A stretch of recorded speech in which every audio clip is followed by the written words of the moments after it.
हो आप सब? उम्मीद करती सभी बच्चे एकदम मस्त झकास और जबरदस्त यहाँ पे होंगे। तो मैं दिशा खारिया कॉमर्स में बीसी गुरुकुल पे यहाँ पे 30 मिनट्स में क्लास 12 का स्टाफिंग चैप्टर यहाँ पे कराने आ चुकी हूँ।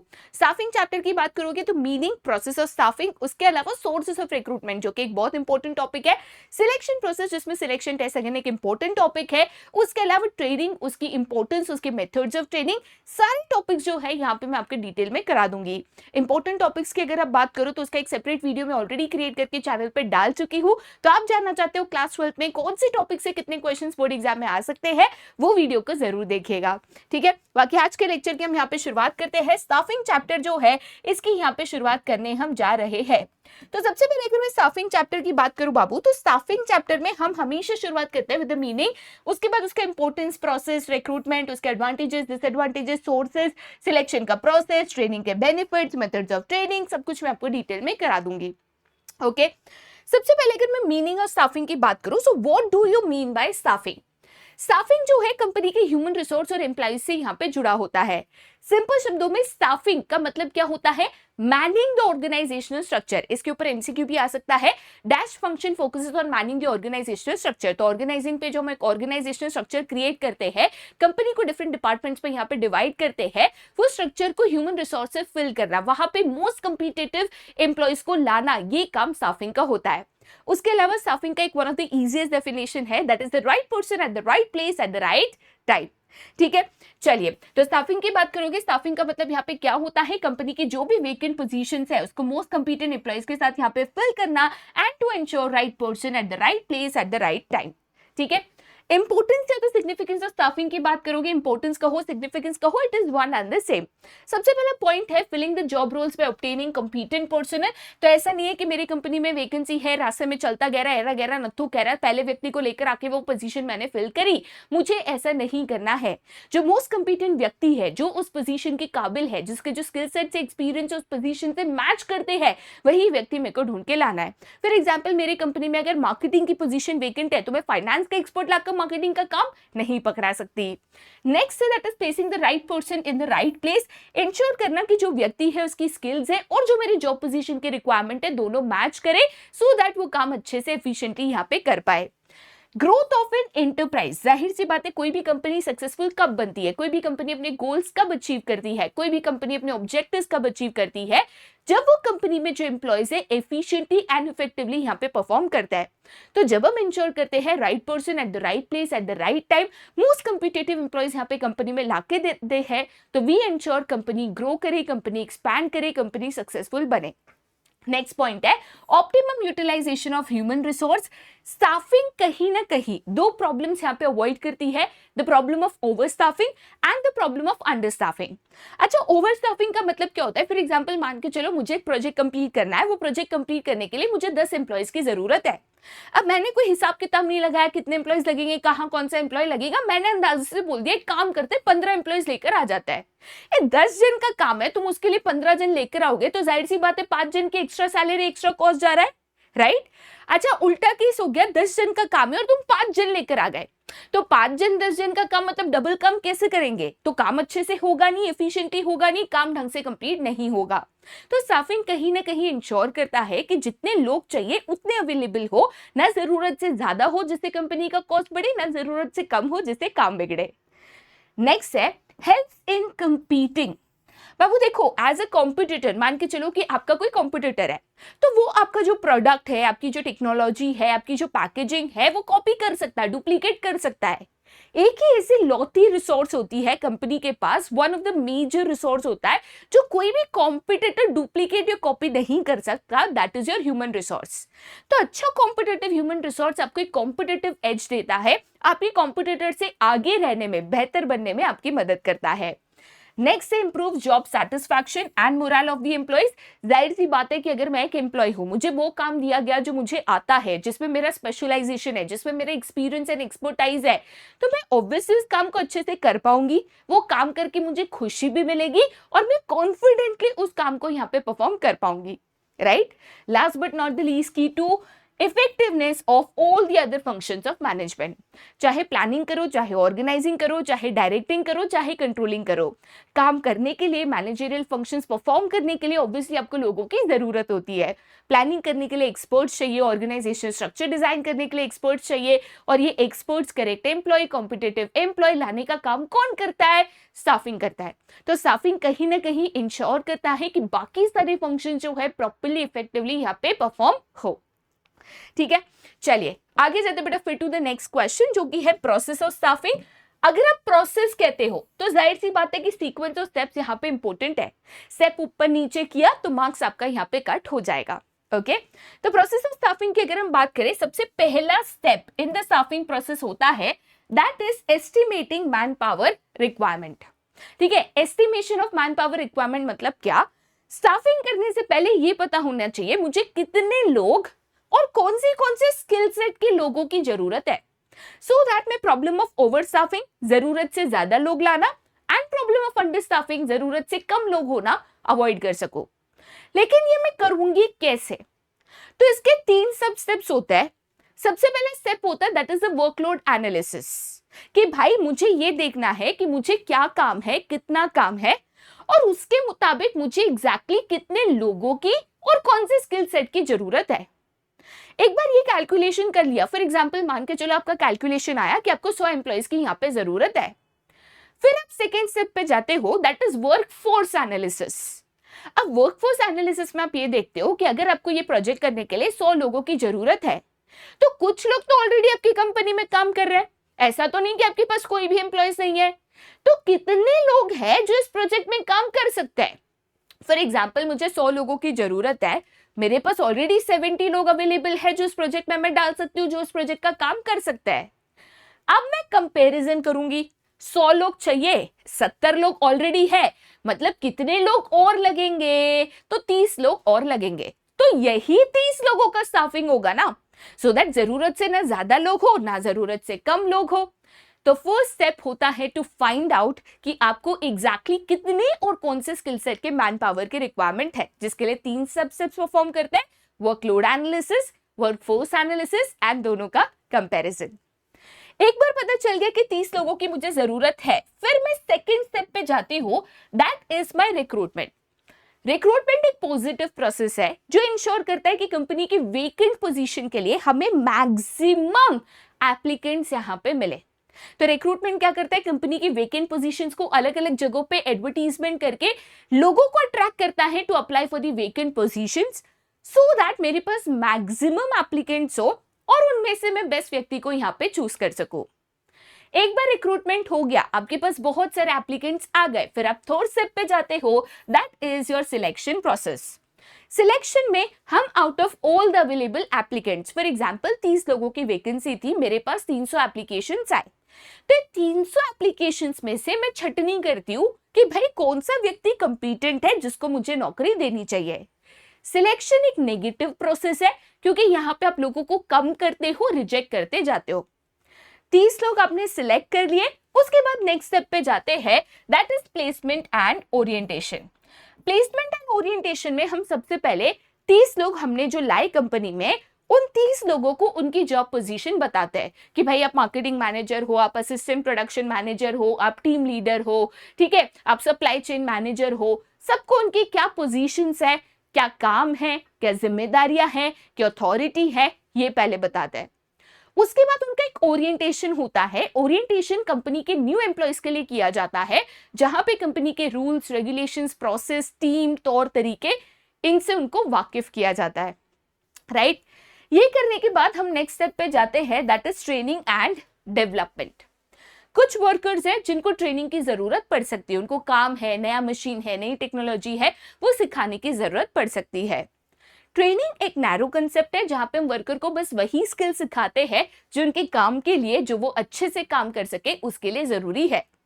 Development on the other hand एक ब्रॉडर कंसेप्ट है जहां पे हम वर्कर करियर में ग्रो कर सके, आगे बढ़ सके, इसके ऊपर यहाँ पे फोकस करते हैं, उनको नई नई स्किल्स, नई नई चीजें यहाँ पे सिखाते हैं। उसके बाद हम नेक्स्ट स्टेप पे जाते हैं, that is your promotion and career planning. Promotion and career planning में हम बेसिकली यहाँ पे क्या करते हैं, तो हम जो हमारे एम्प्लॉयज है, जो वर्कर्स है, उनमें से किसको प्रमोट करना है, तो उनको हमने क्या टारगेट दिया था, उन्होंने क्या काम किया, कितना अच्छे से काम किया, ये चीजें चेक करके डिसाइड करते हैं कि प्रमोशन एंड करियर प्लानिंग किसका करना है। Last but not the least आता है आपका यहाँ पे कंपेंसेशन स्टेज, जहाँ पे हर एक वर्कर को क्या कंपेंसेट हम करेंगे, वो हमारे यहाँ पे काम कर रहे हैं तो ऑब्वियसली हम उसको उसका पैसा देंगे। तो लोगों के कितने कंपेंसेशन होंगे, मतलब फॉर एग्जांपल मार्केटिंग मैनेजर है तो उसका टोटल कंपेंसेशन कितना होगा। अच्छा, कंपेंसेशन में सैलरी, बोनस, वेरिएबल पे, इंसेंटिव सब कुछ आ जाता है। तो हर एक व्यक्ति की उसकी जॉब पोजीशन और काम के मुताबिक टोटल कंपेंसेशन हम यहाँ पे डिसाइड करेंगे। ओके चलिए आगे चलते बेटा फिर to the next and that is the recruitment. जैसे मैंने आपको बताया कि रिक्रूटमेंट का मतलब क्या होता है, कंपनी की वेकेंट पोजीशन को एडवर्टाइज या पब्लिसाइज करके उस वेकेंट पोजीशंस के लिए मैक्सिमम लोग अप्लाई करें, ये यहाँ पे इंश्योर करना। और इसीलिए हम कहते हैं कि रिक्रूटमेंट जो है यहाँ पे पॉजिटिव प्रोसेस माना जाता है। ओके रिक्रूटमेंट के मेनली दो सोर्सेस होते हैं, internal source and external source. Internal source of recruitment का मतलब क्या होता है, तो बाबू इंटरनल सोर्स ऑफ रिक्रूटमेंट का मतलब होता है to fill the vacant position with existing employees. Company में जो लोग ऑलरेडी काम कर रहे हैं उन्हीं को लेकर कंपनी की वेकेंट पोजीशंस को यहाँ पे फिल करना, that is internal source of recruitment. बाहर से कोई भी नया व्यक्ति, कोई भी नया एम्प्लॉय कंपनी में एड ऑन नहीं होता। एक्सटर्नल सोर्स ऑफ रिक्रूटमेंट की बात करो तो ये इसका एग्जैक्ट ऑपोजिट है, that is to fill the vacant position from outside the organisation. ठीक है, तो एक्सटर्नल सोर्स ऑफ रिक्रूटमेंट की बात करोगे तो एक्सटर्नल सोर्स में हम क्या करते हैं, तो कंपनी के बाहर से नया व्यक्ति लाकर कंपनी की जो वेकेंट पोजीशन है यहाँ पे फिल करते हैं। ओके चलिए दोनों को थोड़ा सा यहाँ पे डिटेल में करेंगे। सबसे पहले अगर हम इंटरनल सोर्सेस की बात करते हैं तो मुझे अगर कंपनी की वेकेंट पोजीशन फिल करनी है और उसके लिए मैं चाहती हूँ कंपनी के बाहर से कोई नया व्यक्ति ना आए, जो व्यक्ति कंपनी में ऑलरेडी काम कर रहा है उसी को लेकर कंपनी के एग्जिस्टिंग पोजीशन को फिल की जाए, तो इसके लिए मेरे पास दो तरीके हैं, या तो मैं उनका प्रमोशन करूं या तो मैं उनका ट्रांसफर करूं। अब प्रमोशन की बात करोगे तो प्रमोशन का मतलब क्या होता है, प्रमोशन का मतलब होता है vertical upward shift of an existing employee. For example मान के चलो कि मेरे कंपनी का जो मार्केटिंग मैनेजर है वो यहाँ पे रिटायर हो रहा है, तो मैंने क्या किया, जो असिस्टेंट मार्केटिंग मैनेजर था उसको प्रमोट करके एक हायर पोजीशन, वर्टिकली अपवर्ड उनकी पोजीशन यहाँ पे शिफ्ट हो गई। जनरली प्रमोशन में व्यक्ति की अथॉरिटी भी बढ़ जाती है, व्यक्ति का पे स्केल भी बढ़ जाता है, व्यक्ति की जिम्मेदारी भी बढ़ जाती है। वही अगर आप ट्रांसफर की बात करोगे तो ट्रांसफर का मतलब होता है horizontal shift of an employee. तो ट्रांसफर में क्या होता है कि एक व्यक्ति की यहाँ पे जो पोजीशन है, जो अथॉरिटी है, जो रिस्पॉन्सिबिलिटी है, जो पे स्केल है, वो जनरली चेंज नहीं होता, उसको बस सेम पोजीशन एक जगह से दूसरी जगह पे सेम पोजीशन यहाँ पे दी जाती है। फॉर एग्जांपल एक व्यक्ति है ब्रांच 1 में काम कर रहा था, मैंने उसका ट्रांसफर ब्रांच 2 में कर दिया, जो काम था, जो पोजीशन थी, जो पे स्केल था, जो जिम्मेदारी थी, जो अथॉरिटी वो एज इट इज है, उसका हमने ट्रांसफर कर दिया एक जगह से दूसरे जगह। दोनों केस में वेकेंट पोजीशंस फिल करने के लिए हम यहाँ पे कोई भी नया एम्प्लॉय लेकर नहीं आते, एग्जिस्टिंग एम्प्लॉय से ही यहाँ पे वेकेंट पोजीशंस को फिल करते हैं। ठीक है, अगर इंटरनल सोर्सेज के हम बात करें या इंटरनल सोर्सेज के अगर हम फायदे नुकसान की यहाँ पे बात करें, पहले advantages disadvantages of internal sources यहाँ पे देख लेते हैं। ठीक है, तो advantages and disadvantages of internal sources की बात करें, पहले अगर मैं एडवांटेजेस लूं, फर्स्ट एडवांटेज है कि यहाँ पे हायर मोटिवेशन होता है, क्योंकि व्यक्ति को लगता है कि मैं काम करूंगा, मेहनत करूंगा तो मुझे प्रमोशन मिलेगा, higher authority, higher pay scale यहाँ पे मिलेगा। सेकेंड एडवांटेज है सिंपल प्रोसेस है, यहाँ पे कोई भी आपको एडवर्टीजमेंट देना, बड़े बड़े लंबे चौड़े इंटरव्यूज देना, बैकग्राउंड चेक करना नहीं करना होता है, बस एक व्यक्ति को आपने दूसरी जगह शिफ्ट कर दिया, बाकी कायदे कानून प्रोसेस सब तो ऑलरेडी हो चुका है। नेक्स्ट है प्रिपेयर्स फ्यूचर मैनेजर। जाहिर सी बात है कि जब हम प्रमोशन करते हैं तो हमारे under for example marketing manager है, उसके अंडर असिस्टेंट मार्केटिंग मैनेजर है, तो वो असिस्टेंट मैनेजर को तैयार करते हैं for future managerial position, so that वो उस पोजीशन को ऑक्यूपाई कर पाए। इकोनॉमिकल है, कॉस्ट इफेक्टिव है, इसमें ज्यादा समय भी नहीं लगता और इसमें ज्यादा खर्चा भी यहाँ पे नहीं होता है, क्योंकि बड़े बड़े लंबे चौड़े इंटरव्यूज लेना, सिलेक्शन प्रोसेस करना वो आपको नहीं करना होता है। नो ओवर और अंडर स्टाफिंग। कोई भी डिपार्टमेंट में अगर ओवर स्टाफिंग है तो ट्रांसफर्स करके आप यहाँ पे ओवर स्टाफिंग को मैनेज कर सकते हो। ना अंडर स्टाफिंग होता है ना ओवर स्टाफिंग होता है अगर प्रमोशंस एंड ट्रांसफर्स का आप इस्तेमाल करो, राइट। अगर इसके डिसएडवांटेजेस की बात करी जाए तो सबसे पहले डिसएडवांटेज है that is lack of fresh talent. Company में कोई नया व्यक्ति जिसकी नई सोच हो, न्यू इनोवेशन हो, वो कंपनी में एडअप नहीं हो रहा है। उसके अलावा next that is decrease in enthusiasm. काफी बार ऐसे होता है कि मुझे पता होता है कि भाई अब मेरे को ही प्रमोशन मिलने वाला है, अगली बारी मेरी ही है, तो मैं उतना ज्यादा काम पे फोकस करना, उतना ज्यादा डेडिकेशन एफर्ट्स डालना कम कर देती हूँ। लो प्रोडक्टिविटी भी काफी बार इसमें देखने मिलती है, स्पेशली जब आप बार बार ट्रांसफर करते हो किसी व्यक्ति का, एक जगह पे वो एडजस्ट हो तब तक आप उसका ट्रांसफर कर देते हो, तो उसकी जो एफिशिएंसी एंड प्रोडक्टिविटी है काफी बार गिर जाती है। लैक ऑफ मोटिवेशन, अगेन ये ट्रांसफर का रिजल्ट है। बार बार ट्रांसफर करोगे तो एक व्यक्ति का जो कॉन्फिडेंस है, मोरल है, मोटिवेशन है, वो ड्रॉप हो जाता है। Last but not the least, इसमें आपको लिमिटेड चॉइस मिलती है, एग्जिस्टिंग एम्प्लॉयज में से ही आपको चूज करना पड़ता है to fill the vacant position. Okay, चलिए नेक्स्ट पे जाते हैं जो कि है external sources of recruitment. External sources का मतलब क्या होता है? वेकेंट पोजीशन फिल करने के लिए कंपनी के बाहर से नया व्यक्ति लाकर मैं वेकेंट पोजीशन को फिल कर रही हूँ। एक्सटर्नल सोर्सेज से वेकेंट पोजीशंस फिल करने के लिए आपके पास बहुत सारे तरीके होते हैं। डिपेंडिंग ऑन कौन सी पोजीशन वेकेंट है, वहां पे आपको स्किल्ड, सेमी स्किल्ड या अनस्किल्ड लेबर चाहिए, कितने लोग चाहिए, कितने समय में, उसके मुताबिक कंपनी डिफरेंट सोर्सेज या मेथड्स का यहाँ पे इस्तेमाल करती है। सबसे पहले सोर्स है that is direct recruitment. Direct recruitment में कंपनी क्या करती है, उनका जो गेट है, उनका जो एग्जिट है, उनका जो एंट्री पॉइंट है, उनका जो दरवाजा है जहां से लोग आना जाना करते हैं, देखते हैं, वहां पे एक एडवर्टीजमेंट लगा देती है। फॉर एग्जाम्पल मान के चलो मेरे किराने की दुकान है, मेरे दुकान पे गेट पे मैंने एक पोस्टर लगा दिया है कि हमें यहाँ पे हेल्पर की जरूरत है या हमें यहाँ पे डिलीवरी बॉय की जरूरत है। ठीक है, 10वीं पास होना चाहिए, बाइक चलाने आना चाहिए, किसी को इंटरेस्ट है तो संपर्क करे। मेरी कैफेटेरिया है, कैफेटेरिया के मेन गेट पे कांच पे मैंने पोस्टर लगा दिया है कि हमारे यहाँ पे मुझे एक रिसेप्शनिस्ट की जरूरत है। तो कंपनी या तो आपके बिजनेस के गेट पे, entry gate, exit gate, main door पे एक पोस्टर लगाना, वहां पे बताना कि हमारे पास वेकेंट पोजीशन है, जो पढ़ेगा, जो इंटरेस्टेड है, आके अपना रिज्यूम देगा, अपना इंटरव्यू देगा। This method is known as direct recruitment. Generally semi skilled या तो आप अनस्किल्ड लेबर की जब आपको जरूरत होती है तब आप ये मेथड का इस्तेमाल करते हो। नेक्स्ट है that is casual callers. Casual callers में कंपनी क्या करती है, फॉर एग्जांपल मान के चलो कुछ लोग हैं जिन्होंने पहले मेरे कंपनी में इंटरव्यू दिया था, उसमें रिजेक्ट हो गए थे, मतलब तभी हम उनको सिलेक्ट नहीं कर पाए थे। कुछ लोग हैं जिन्होंने आते जाते अपना बायोडेटा, रिज्यूम दिया था कि भाई कोई जॉब हो वहां मुझे बताना, राइट। ऐसे लोगों का डेटा मैं मेंटेन करती हूँ, स्टोर करके रखती हूँ, जिसको हम कहते हैं डेटाबेस ऑफ द कंपनी। तो जब भी कंपनी में वेकेंट पोजीशन आती है, ये डेटाबेस में जो लोग होते हैं जो पहले रिजेक्ट हो गए थे, जिन्होंने अपना रिज्यूम दिया था, इनको हम कॉल करते हैं कि हमारे कंपनी में ये पोजीशन है, क्या आप इंटरेस्टेड हो, क्या आप इंटरेस्टेड हो। This method is known as casual collar.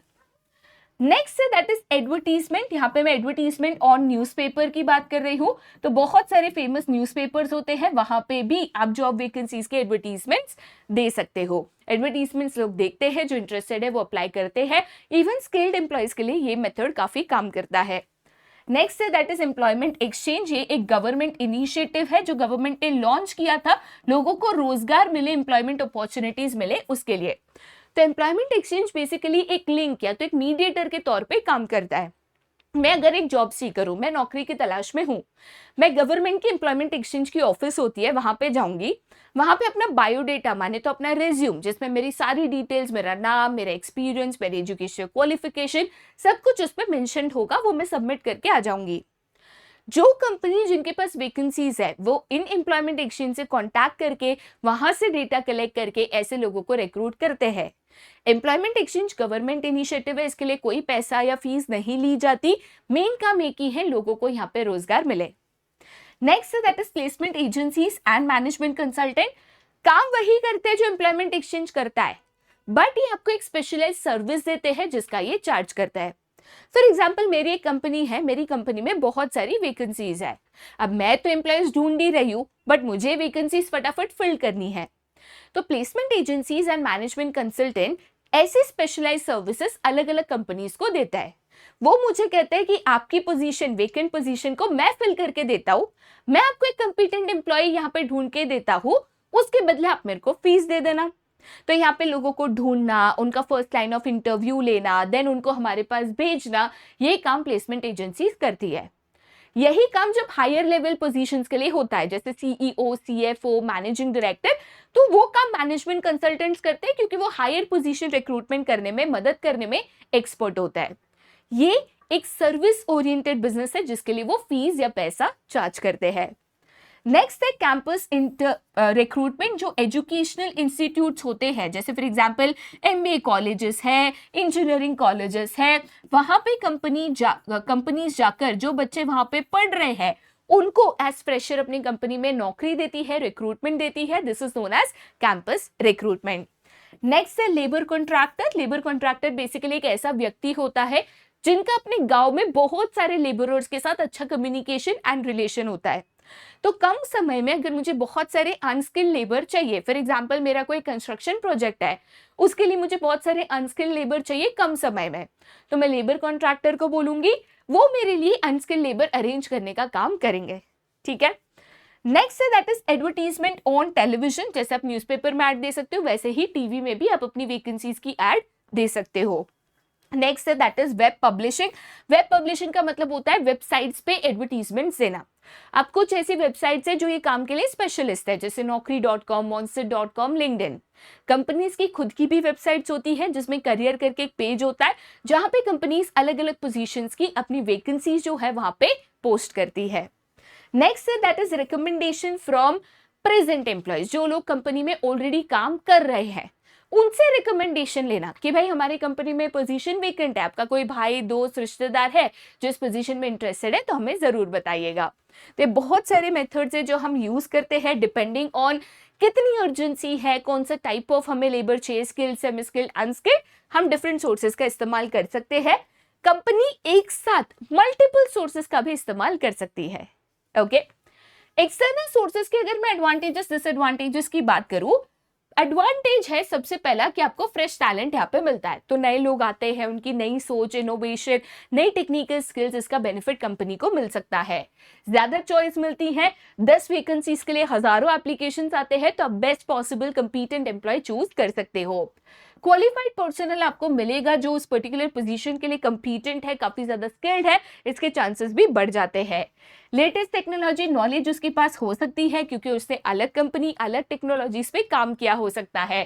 Competitive spirit बढ़ती है, एग्जिस्टिंग एम्प्लॉयज में कंपटीशन बढ़ जाता है कि नहीं भाई अब तो यहाँ पे बहुत सारे लोग आ गए हैं कंपटीशन में, तो हमें और एफर्ट्स डालने पड़ेंगे और मेहनत करनी पड़ेगी। ठीक है। डिसएडवांटेजेस की अगर हम बात करें, सबसे पहला डिसएडवांटेज है एम्प्लॉय डिससैटिस्फैक्शन। यहाँ पे जो एग्जिस्टिंग एम्प्लॉयज है काफी बार वो नाराज हो जाता है कि भाई हम इतने साल से काम कर रहे हैं और जब प्रमोशन की बारी आई तो बाहर से किसी व्यक्ति को लेकर आ गए। लेंदी प्रोसेस है, समय और खर्चा दोनों इसमें ज्यादा जाता है। सिलेक्शन प्रोसेस पढ़ोगे तो आपको समझ में आएगा, पहले एडवर्टीजमेंट दो, फिर डेटा कलेक्ट करो, फिर उसका प्रिलिमिनरी स्क्रीनिंग करो, फिर सिलेक्शन टेस्ट लो, फिर एम्प्लॉयमेंट इंटरव्यू लो। समय और खर्चा दोनों इसमें ज्यादा जाता है। ठीक है। चलिए, तो इसी के साथ हम selection and the process of selection पे यहाँ पे आ जाते हैं। सिलेक्शन रिक्रूटमेंट के बाद होता है, it is a negative process.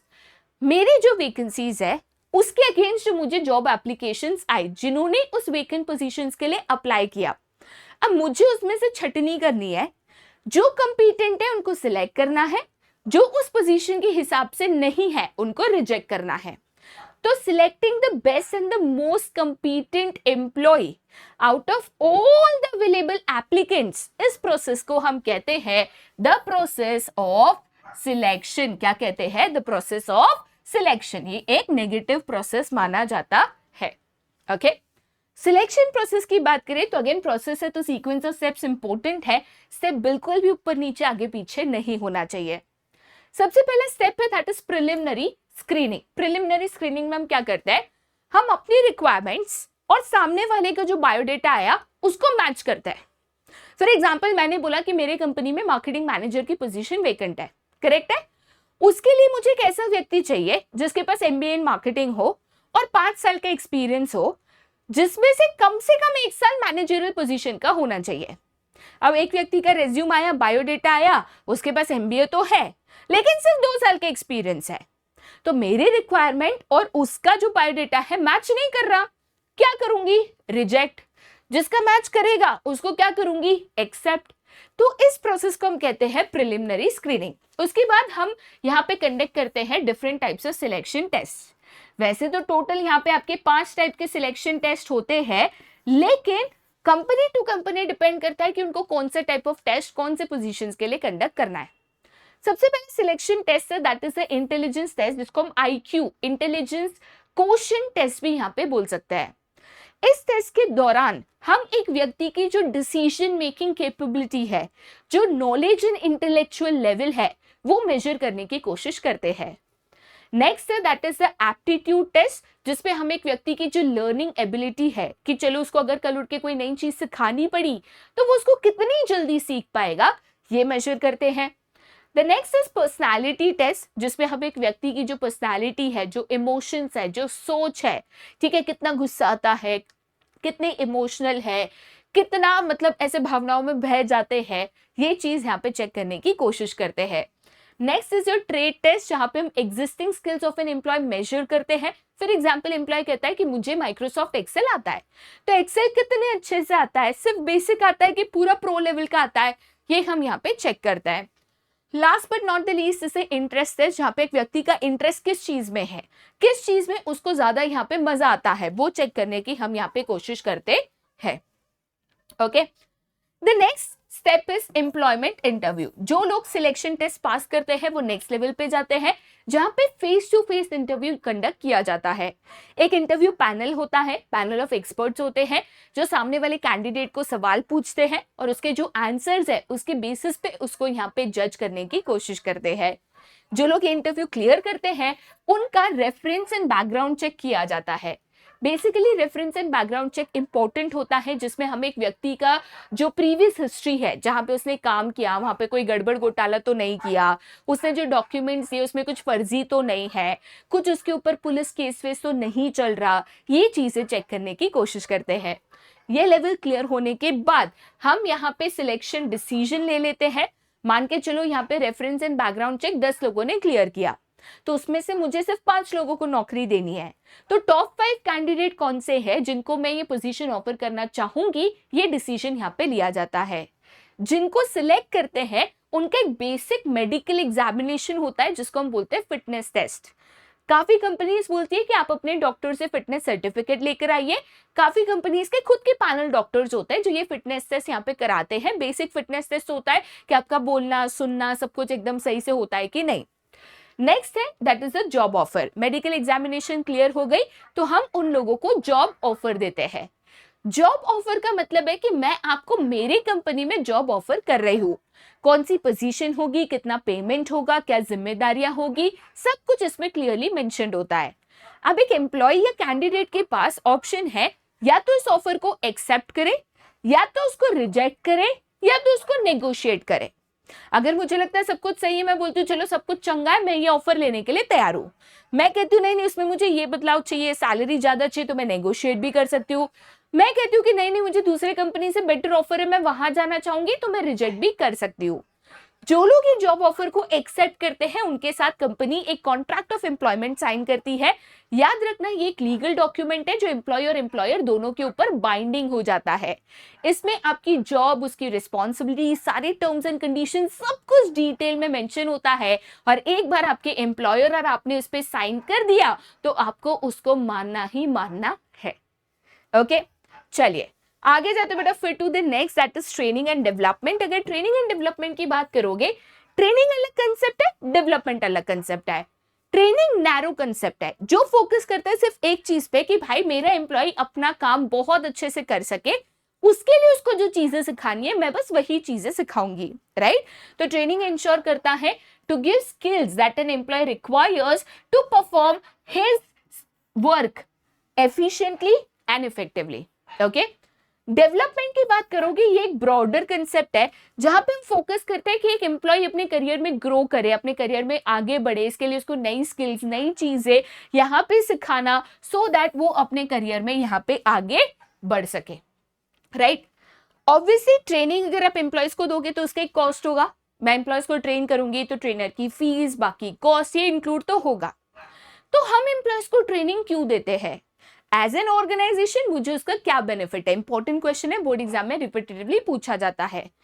तो बेनिफिट्स ऑफ ट्रेनिंग अगर हम ऑर्गेनाइजेशन पॉइंट ऑफ व्यू से देखें, पहला बेनिफिट है that is reduces the production cost.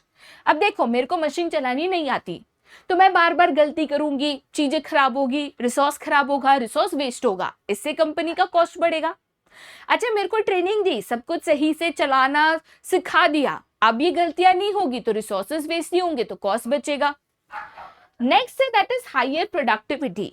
एक ट्रेन्ड एम्प्लॉय कम समय में ज्यादा काम कर सकता है, क्योंकि क्या करना है, कैसे करना है, ये करूँ नहीं करूँ, ये सब में जो टाइम वेस्ट है, चीजें खराब हो गई, इसमें जो टाइम वेस्ट है बच जाता है, तो कम समय में ज्यादा काम कर सकता है।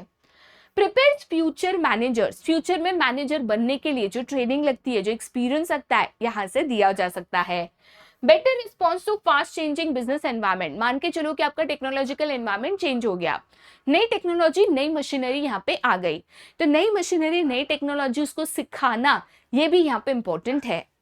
Reduction in absenteeism and labour turnover, अगर एक एम्प्लॉय को काम आता है, वो उसको अच्छे से कर पाता है, तो उसका मोराल भी बूस्ट होता है। अब इससे क्या होता है कि बार बार काम से भागना, बहाने बनाना काम नहीं करने के, ये भी कम हो जाता है। Last but not the least, reduces the accidents, specially जब आप हैवी मशीन्स या कॉम्प्लेक्स मशीन्स में काम कर रहे हो। अब अगर आपकी ट्रेनिंग नहीं हुई, आपको मशीन चलाना नहीं आता, तो काफी बार एक्सीडेंट्स भी होते हैं, जिससे एम्प्लॉय एंड एम्प्लॉयर दोनों का नुकसान हो सकता है। ठीक है, वही अगर हम benefits of training employee point of view से देखें, तो सबसे पहला बेनिफिट है बेटर करियर अपॉर्चुनिटीज। हमेशा एक ट्रेन्ड एम्प्लॉय को बेटर करियर अपॉर्चुनिटीज यहाँ पे मिलती है कंपेयर टू अनट्रेन्ड एम्प्लॉयज। साथ ही साथ जो उसकी अर्निंग कैपेसिटी है वो भी इंक्रीज हो जाती है। आप ट्रेन्ड हो तो ऑब्वियसली आपको ज्यादा सैलरी मिलेगी, आप अनट्रेन्ड हो तो आपको कम सैलरी मिलेगी। हायर मोरल एंड कॉन्फिडेंस, आप अपने काम को बहुत कॉन्फिडेंटली कर सकते हो, उसमें डर लगना, घबराना, ये चीजें चले जाती है। सेफ्टी ऑफ द एम्प्लॉइज, ज्यादा सेफ रहते हो, चीजें आती है तो चांसेस ऑफ एक्सीडेंट्स, नुकसान, प्रॉब्लम्स, ये कम हो जाते हैं। ठीक है, चलिए लास्ट क्वेश्चन के ऊपर हम जाते हैं, that is the different methods of training. Training methods की अगर आप बात करोगे तो बेसिकली सारी ट्रेनिंग मेथड्स को हम दो कैटेगरी में क्लासिफाई कर सकते हैं, on the job end of the job training methods. On the job का मतलब होता है लर्निंग वाइल वर्किंग, काम करते करते यहां पे चीजों को सीखना, that is on the job training method. Of the job training method का मतलब होता है training is done away from the workplace, मतलब जहां पे आप काम करते हो, जो आपकी ऑफिस है, वहां पे ट्रेनिंग नहीं की जाती। एक डिफरेंट ट्रेनिंग सेंटर होता है, वहां पे पहले आपकी ट्रेनिंग की जाती है, काम सिखाया जाता है, एक बार आप काम सीख जाते हो उसके बाद ही एक्चुअल काम की शुरुआत करते हो। तो यहाँ पे आप काम करते करते सीख रहे हो, यहाँ पे पहले आप काम सीखते हो, सीख जाने के बाद ही एक्चुअल काम की शुरुआत करते हो। तो पहले आपकी ट्रेनिंग होती है, फिर आपकी काम की शुरुआत यहाँ पे होती है। ऑन द जॉब अगर आप ट्रेनिंग एम्प्लॉयज को देना चाहते हो तो उसके अलग अलग तरीके हैं, अलग अलग मेथड्स है। फॉर एग्जाम्पल, सबसे पहला मेथड है that is apprenticeship training. Apprenticeship training में क्या होता है, तो एक मास्टर वर्कर होता है, मास्टर वर्कर मतलब जो उस काम में यहाँ पे एक्सपर्ट है, उसके अंडर आप काम करते हो, उसके साथ साथ आप काम करते हो और काम को यहाँ पे सीखते हो। तो जनरली फोटोग्राफी है, कारपेंटर है, प्लम्बर है, ठीक है, इसमें यही चीज होता है, इलेक्ट्रिशियन है। तो जैसे फॉर एग्जांपल एक मास्टर इलेक्ट्रिशियन है जो एक्सपर्ट है, वो उसके साथ एक हेल्पर लेके आता है, फिर धीरे धीरे उसको चीजें सिखाता है, फिर उसको छोटे छोटे काम देता है और उस तरीके से उसकी ट्रेनिंग होती है। नेक्स्ट है दैट इज कोचिंग। कोचिंग की अगर आप बात करोगे, अगेन सीबीएसई में ओमिटेड है, ठीक है, बट कोचिंग की अगर आप बात करोगे तो उसमें कोच होता है। कोच का काम होता है अपने लोगों को यहाँ पे ट्रेनिंग देना। फॉर एग्जाम्पल मान के चलो क्रिकेट इंस्टीट्यूट है या क्रिकेट अकेडमी है, तो कोच होता है वो अपने ट्रेनीज को यहाँ पे एक तरीके से ट्रेन करता है, उनको बेटर बनाता है, उनको उसके काम में और अच्छा वो परफॉर्म कर सके ये इंश्योर यहाँ पे करता है। देन आता है इंटर्नशिप, जो अगेन यहाँ पे स्टूडेंट्स के लिए अप्लाई होती है। तो स्टूडेंट्स जो थ्योरेटिकल नॉलेज यहाँ पे अपने कॉलेज में या स्कूल्स में लेते हैं उसकी प्रैक्टिकल एप्लीकेबिलिटी को यहाँ पे सीख सके, इसके लिए इंटर्नशिप्स होती है। तो कुछ महीने के लिए स्टूडेंट जो है एक्चुअल वर्क प्लेस पे जाकर प्रैक्टिकली काम कैसे होता है कंपनीज एंड ऑफिसेज में ये सीखते हैं। देन आता है आपका जॉब रोटेशन। जॉब रोटेशन की बात करोगे अगेन सीबीएसई में ओमिटेड है, मैं बता देती हूँ। जॉब रोटेशन में हम क्या करते हैं, हम इंश्योर करते हैं कि एक एम्प्लॉय को अलग अलग चीजों की यहाँ पे नॉलेज हो। फॉर एग्जाम्पल अगर आप बैंक लोगे तो बैंक में काफी ज्यादा होता है। 3 महीने आप कैशियर का काम करोगे, फिर 3 महीने आप एफडीआरडी डिपार्टमेंट में आ जाओगे, फिर 3 महीने आप लॉकर डिपार्टमेंट में आ जाओगे, फिर 3 महीने आप लोन डिपार्टमेंट में आ जाओगे। इससे आपको सारे डिपार्टमेंट्स का नॉलेज एंड ट्रेनिंग यहाँ पे मिलेगा। Last but not the least is your induction और ओरिएंटेशन ट्रेनिंग। अगेन ये न्यू एम्प्लॉयज के लिए होता है। नए एम्प्लॉयज जब कंपनी ज्वाइन करते हैं तो कंपनी से वाकिफ कराना, तौर तरीकों से वाकिफ कराना, ये यहाँ पे इंश्योर किया जाता है। Okay, of the job training methods की बात करोगे तो वैसे तो आपके सिलेबस में सिर्फ और सिर्फ वेस्टिब्यूल ट्रेनिंग है। वेस्टिब्यूल ट्रेनिंग का मतलब होता है यहाँ पे डमी मॉडल ट्रेनिंग। तो जब भी आप सोफिस्टिकेटेड, एकदम expensive, high and complex machines के साथ डील करते हो तो डायरेक्टली मशीन पे काम करोगे तो मशीन का और आपका दोनों का नुकसान हो सकता है। तो ऐसे केस में एक डमी, एक रेप्लिका मॉडल बनाया जाता है, पहले उस पर आपको सिखाया जाता है, फिर एक्चुअल काम आप यहाँ पे करते हो। तो एयरलाइन इंडस्ट्री में जो भी यहाँ पे केबिन क्रू स्टाफ होता है, पायलट होता है, उनकी ट्रेनिंग इसी तरीके से की जाती है। उसके अलावा आपका क्लासरूम लेक्चर्स है, ठीक है, जहाँ पे आपको क्लासरूम में यहाँ पे लेक्चर्स के द्वारा भी ट्रेनिंग दी जाती है। अलग अलग फिल्म देखकर उससे ट्रेनिंग दी जाती है। दूसरे बिजनेसेस की केस स्टडीज का एग्जाम्पल देके उससे ट्रेनिंग दी जाती है। कंप्यूटर मॉडलिंग, जहां पे कंप्यूटर में एक रेप्लिका मॉडल बनाकर उसमें भी आपकी ट्रेनिंग यहाँ पे दी जा सकती है।